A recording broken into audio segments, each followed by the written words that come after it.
পৃথিবীর সবচেয়ে বিষাক্ত সাপ হচ্ছে রাসেল ভাইপার।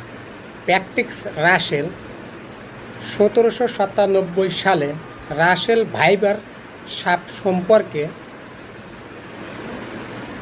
একটি বই লিখে গিয়েছেন। বর্তমানে এই সাপ বাংলাদেশের 26টি জেলায় আক্রমণ করছে। বিস্তারিত ভিডিওটা ভালো লাগলে লাইক, কমেন্ট এবং শেয়ার করবেন। ওকে। চরিত্র বদলাচ্ছে বিষধর সাপ রাসেল ভাইপার। প্রত্যন্ত অঞ্চল ছেড়ে চলে এসেছে ঢাকার আরো কাছে। একটা সময় এসব সাপের উপদ্রব কমলেও গেল কয়েক বছরে তা বেড়েছে আশঙ্কাজনক হারে। যে সাপের কামড়ে ইতোমধ্যে মৃত্যু হয়েছে অসংখ্য মানুষের, সেখানে ঢাকার কাছাকাছি এলে কেমন প্রভাব পড়বে জনজীবনে তা নিয়ে চলছে নানা আলোচনা। বর্ষা